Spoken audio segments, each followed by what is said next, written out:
Hello guys, welcome to back my channel. তো দেখছো আজকে হচ্ছে আমরা একটা জায়গায় ঘুরতে গেছি।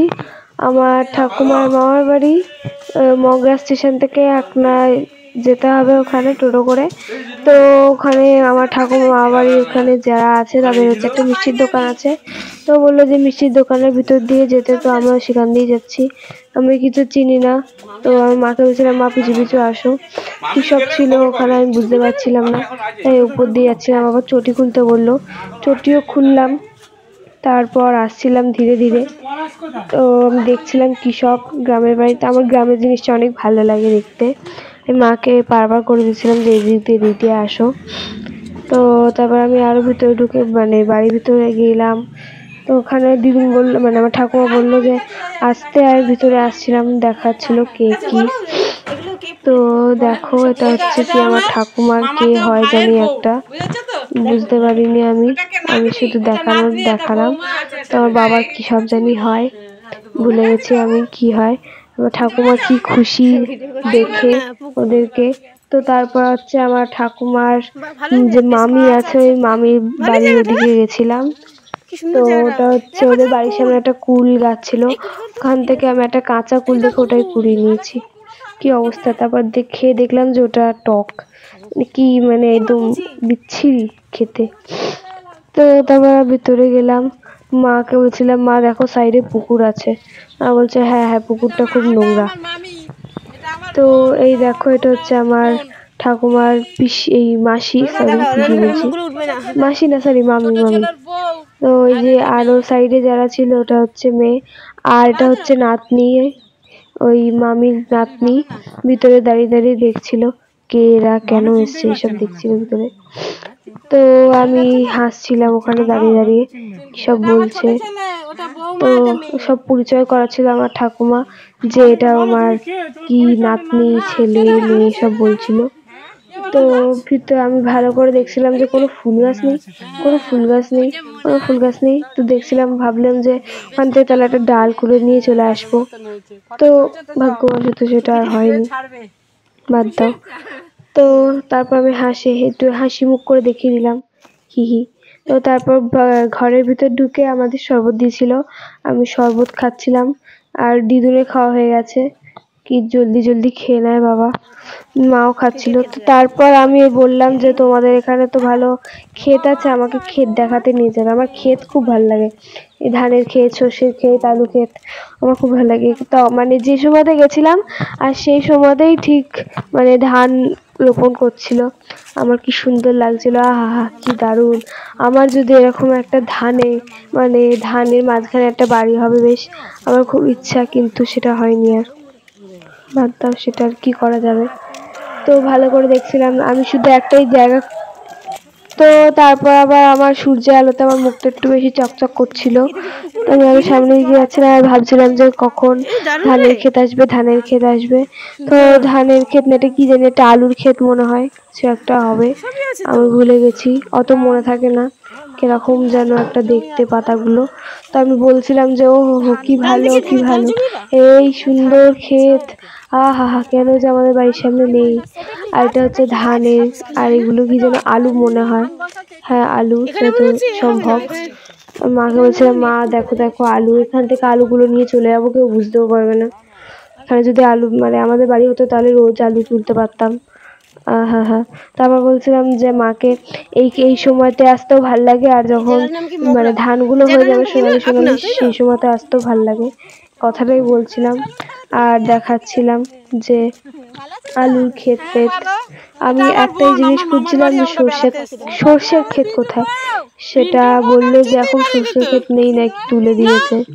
কি পোড়া কপাল আমার, কি কষ্টের। তো এত রোদ হচ্ছিল, তারপর আমরা আবার হাঁটা শুরু করলাম আলুর ক্ষেত। এখন এখানে আলুর ক্ষেতই বেশি। আর এইটা কি যেন একটা ফুল, আমি ফুলটা তুলতে যাচ্ছিলাম, আমাকে বকা দিল, বললো ছি ওটা নোংরা, তুলতে নেই। আর কি করা যাবে, তুলতে পারলাম না ফুলটা। তারপর আমি বলছিলাম যে এই ছাগল, তুই সব খেয়ে নিচ্ছিস কেন? যাদের যারা করছে ধান ফান ক্ষেত যারা করছে তারা কি খাবে, তোরা সব খায় ফেলছিস। ওইটাই বলছিলাম। তারপর টমেটোর ক্ষেত চলে গেল, লাল লাল পাকা পাকা টমেটো।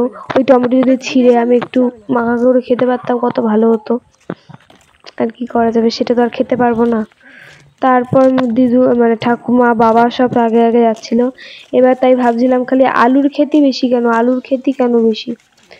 তো খুঁজছিলাম, তারপর একটা দুটো সর্ষে ফুল পেয়েছি দেখতে। আর এটা কি গাছ তোমরা কি জানো? আমি ভাবছিলাম যে এটা কি ড্রাগন গাছ। ড্রাগন গাছ এরকম অযত্ন নেই। আর তারপর ভাবলাম যে না, এটা ফুল গাছও হতে পারে। তারপর আমি ভাবছিলাম ও কি মজা, আমার ধানের ক্ষেত, ও কি মজা। অনেকটা বড় জায়গা নিয়ে ধানের ক্ষেতটা ছিল। আর ওখানে একটা জায়গায় দেখছিলাম যে ধানের ক্ষেত, আর ওর মাঝখানে একটা বাড়ি হচ্ছে, মানে ভালোই বাড়ি দেখতে। তো আমাদের মানে আমার ঠাকুমার যে মামি আছে, ওদের ক্ষেতে পুরো ক্ষেতটা মানে এই যে ক্ষেতটা দেখাচ্ছি, এই ক্ষেতটা পুরোটা জুড়ে শুধু আলু চাষ হয়েছে। যে আলু চাষ ঠিক আছে, আলু চাষ ঠিক আছে, একটু ধানও করতে পারতো, গিয়ে একটু ছবি টবি তুলে আনতাম। তারপর জিজ্ঞেস করলাম যে এটা কি, বললো যে ট্রাক্টর। ট্রাক্টর এরম দেখতে হয়? আচ্ছা, আমি জানতাম না, জেনে নিলাম। ঠিক আছে, স্কুলে গিয়ে সবাইকে বলতে পারবো দেখ আমি ট্রাক্টর দেখেছি। তারপর বললো যে দেখ ধান শুকোচ্ছে। আমি বলছি ধান দেখিনি, ধান আমি দেখেছি শুকোচ্ছে। তারপর দেখো কতটা জায়গা নিয়ে এখানে আলু চাষ হয়েছে খালি। আমি খালি ভাবছিলাম এত জায়গা নিয়ে আলু, আলু কি করবে, এত এত আলু খাইলে তো মোটা হয়ে যাবে। তো বললাম যে না, এরা তো রোগাই আছে, প্রত্যেক বছরই কি আলু চাষই করে নাকি, তাই ভাবছিলাম। তারপর ভাবলাম, তারপর বললো যে না, এখানে শুধু এই বছরই আলু চাষ হয়েছে। ও ঠিক আছে, যে বছরে আমি আসবো সে বছরই শুধু আলু চাষ হয় না, এটাই ভাবছিলাম আমি।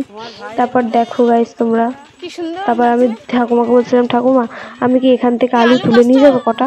বললো হ্যাঁ তুই আলু তুলে নিয়ে যা, তারপর ঝাড় খাই আমরা, এই কথাটা বললো। তাই বললাম না না থাক, ঝাড় খাওয়ার দরকার নেই। তারপর আমার পিছনে একটা ন্যাড়া গাছ, ওই গাছটাতে কিছুই নাই, শুধু কয়টা শুকনো শুকনো পাতা। হ্যাঁ শুধু শুকনো শুকনো পাতা। কত লোক যাচ্ছিল, লোকগুলো দেখছিল খালি আমাদেরকে। তো তারপর খালি বলছিলাম যে এত বড় জায়গা নিয়ে খালি আলু চাষ। তারপর হেঁটে যাচ্ছিলাম, তারপর দূর থেকে দেখতে পেলাম যে লাল শাক অনেকটা দূরে ছিল, আর ওখানে লোক ছিল। ভাবলাম যে যাবো কয়টা তুলে নিয়ে চলে আসবো, বাড়িতে গিয়ে ঝোল করে খাবো। কিন্তু না, সেটা আর হলো না, কারণ ওখানে সেই সময়তে লোকগুলো পাহারা দিচ্ছিল, অনেকটা জায়গা নেই মানে এই লাল শাকটা ছিল। তারপর এইবারে খালি টমেটো আর টমেটো, অনেকগুলো টমেটো হয়েছিল বেশ লাল লাল টকটকে। দেখো অনেকটা জায়গা নেই টমেটো, আর পিছনের দিকটা পুরো ধান, ধান ক্ষেত। ওই দেখো আমি আবার আঙুল দিয়ে দেখাচ্ছি, দেখো লাল টমেটো কত বড়, জায়গায় তুলে নিয়ে চলে আসি, খাবো গিয়ে আম নাম নাম। তো ওই মানে ওই কি একটা হবে না, কি বলে জানো, টমেটো গাছের উপর দিয়ে কি যেন একটা প্যাঁচানো প্যাঁচানো শাক উঠেছে। আমি সেটা বলছিলাম যে দেখো কেমন একটা শাক উঠেছে। তো দিদুনকে বললাম মানে ঠাকুমাকে বললাম যে দেখো অনেক টমেটো।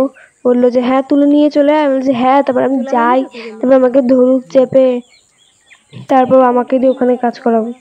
তারপর বলছিলাম যে দেখো টমেটো সাইজ এইটুকুনি হয়, এত বড় হয়ে গেছে, মানে রাসায়নিক বিক্রিয়া করে দিয়েছে হয়তো, ভিতরে সিরিজ দিয়ে বলে হাওয়া ঢুকিয়ে দিয়েছে আর বড় করে দিয়েছে। তো তাহলে হ্যাঁ খেতে সবজি ওরকম হয়। ও খেতে সবজি হয় না, আচ্ছা ঠিক আছে। তো তারপর বলছিলাম যে দেখো আমার মুখটা কি সুন্দর চকচক করছে রোদের আলোতে, আর কি কি সব বলছিলাম আমি ভুলে গেছি সব। তো আমি আবার হেঁটেই যাচ্ছি, খালি বড় বড় বাড়ি, আর এই যে আলুর চাষ, আর একটা ফুলের গাছ দেখতে পেয়েছিলাম। তো আমরা ফুলের গাছ দেখতে গেছিলাম, বাট ফুলের গাছের ওখানে গাছগুলো সব কেটে দিচ্ছে। তো আমরা তার জন্য গেছিলাম হচ্ছে কপির ক্ষেত দেখতে, অনেকটাই হেঁটে যেতে হতো ওখানে। তো অনেকটা হাঁটাহাঁটি করার পর এই যে দেখো এখানে হচ্ছে সব সর্ষে হয়েছিল, সর্ষে সব কেটে রেখে দিয়েছে এখানে। কি কষ্ট, আমি যদি আর কিছুদিন আগে আসতাম তাহলে সর্ষেগুলো মনে হয় অক্ষত অবস্থা দেখতে পেতাম, বাট সেটা আর পাইনি। এই যে দেখো সব কেটে দিয়েছে, আমার জন্য তো একটু রাখতে পারেনি কি, যে আমি আসবো এসে একটু দেখবো তারপরে কাটতো। তারাই বা কি করে জানবে আর বলো যে আমরা আসছি, তার জন্য কেটে ফেলেছে। তো আমরা যাচ্ছি, আবার অনেকখান থেকে অনেকটাই দূরে ছিল, অনেকটা হেঁটে হেঁটে যেতে হতো। ওখানে কপির ক্ষেত, আর সামনে সব যাচ্ছি আমরা হেঁটে হেঁটে। তো গাইস অনেকটা হাঁটাহাঁটির পর ফাইনালি কপির সন্ধান পেয়েছি, মানে কপি ক্ষেতের সন্ধান পেয়েছি। ওই যে দূরে সব কাজ করছে ওখানে, ওরা হচ্ছে কপি ধান ফান সব রোপণ করছিল। আর এই যে একটা কলা গাছ, এটাও দেখে নাও, জানি তোমরা দেখোনি, দেখে নাও। এবার এই যে এখানে একজন আছে, সে বললো যে এই রাস্তাটা কোথায় যাচ্ছে, কি যেন একটা নাম বললো, ভুলে গেছি আমি কি নাম। তো দেখো এখানে সব কলা গাছ, দেখো সব কি সব গাছ, বন গাছ, একটা সাইকেল, এই দেখো সব ধান পান রোপণ করছে। আর বললাম না যে ধান মানে ওই যে একটা ধানের মধ্যে বেশ একটা বাড়ি থাকবে, তো এটা সত্যি এখানে হয়েছে। এই যে সামনে যে বাড়িটা দেখতে পাচ্ছ, ওইটা হচ্ছে একটা মানে পুরো ধানের ক্ষেতের মাঝখানে একটা হচ্ছে। তো দেখো এই যে আমি দেখালাম যে আমার খুব ভালো লাগলো বাড়িটা দেখে। আমি বললাম ও যে বাড়িটা কিনে দেবে, বললো না আমাদের বাড়ি আছে, ওই বাড়িটা কিনে লাভ নেই। বললাম থাক, আর কি করা যাবে। তখন বললো যে ওখানে ওখানে রাস্তা করেনি, উড়ে উড়ে যাবে নাকি? বললাম না না, ওই তো ওখানে খাট কেটে কেটে রাস্তা করেছে বাড়িতে ঢোকার জন্য, বাড়িটা এখন অনেকটা কাজ বাকি আছে। আমি বললাম যে এরকম যদি আমার একটা বাড়ি হতো পুরো ক্ষেতের মাঝখানে, ও কি মজাটাই না হতো। বললাম এখানে বাড়ি করবে, খেতে কাজ নেই। আমি তো আবার বললাম যে দেখো কত সজনে ফুল, একটা ওদি পেতাম, দেখো কত ফুল, একটা দুটো পড়েও ছিল, তো পিষে দিয়ে চলে গেছে সাইকেলে। আমি বললাম ও কি মজা, আমার কি মজা, আমি ধানের ক্ষেত সর্ষের ক্ষেত দেখেছি। ও হো, আমার সত্যি বলতে এগুলো দারুণ লাগে। মানে জানি না, ছোটবেলা থেকে খালি আমার এই ক্ষেত জিনিসটা খুব ভালো লাগে। মনে হচ্ছিল যেন ওখানে যাই, বাট ওখানে যেতে পারবো না কারণ জল আছে ধানের ক্ষেতে। আর বলে নাকি ধানের ক্ষেতে নাকি মাছ পাওয়া যায়, আমি দেখিনি কোনোদিনও। তো যেতে যেতে এই যে একজনের বাড়িতে এরকম একটা সুন্দর ফুল গাছ দেখতে পেলাম। ফুল গাছটা নাকি একা একাই হয়েছে, এরকম মাটির মধ্যে রাউন্ড শেপের হয়ে গেছে, দেখো কেমন একটা। আমরা এখানে গ্রাম ঘুরতে এসেছি, আর গাছ নেব না, নিয়ে নিয়েছি একটা গাছের ডাল। এটা বাড়িতে গিয়ে তাড়াতাড়ি পুঁততে হবে, নইলে মরে যাবে। বালিতে পুঁততে হবে। ফুলটা বেশ ভালোই লাগছিল দেখতে, জন্য চেয়ে ডালটা নিয়ে গেলাম। বললো যে হ্যাঁ দেবে ডাল, ওর জন্য নিয়ে চলে এসেছি। গন্ধটা বেশ ভালো। তো ওই যে যেমন গাছের ডালটা আমি নিয়ে এসেছি ওদের কাছ থেকে চেয়ে, তো তেমনই এই যে হাজারি গোলাপটা একজনের বাড়িতে হয়েছিল, আমার দেখে খুব লোভ লাগলো। ওর জন্য বললাম যে আমাকে এই একটা হাজারি গোলাপের মানে একটা দেবে। বললো হ্যাঁ ঠিক আছে নাও, কেন নেবে না, অনেকগুলোই ফুল হয়েছিল, তো ওর জন্য নিয়ে চলে এসেছি। তো এখনো দেখো আমি মাথা লাগিয়ে রেখেছি। তো এখন সেই সময় আমরা তো হঠাৎ চলে এসেছিলাম, তো ওর জন্যই মানে সেই সময় কিছু অ্যারেঞ্জমেন্ট করা ছিল না। বললো যে এই সময় যে এখন চপমুড়ি আমার ভালোই লাগে, ওর জন্যই দিয়েছিল চপমুড়ির চা। ভালোই খেয়েছি, খারাপ খাইনি গাইস, খুব ভালো লেগেছিল আমাদের ওখানে সেই সময়। আর খুব জোরে খিদে পেয়ে গেছিল। তো গাইস এখন হচ্ছে সব কিছু শেষ হয়ে গেছে, তাই আমরা বাড়ি যাব। তো ভিডিওটা কেমন লাগলো কমেন্ট করে বলবে। নেক্সট ভিডিও চলে দেখা হচ্ছে, বাই।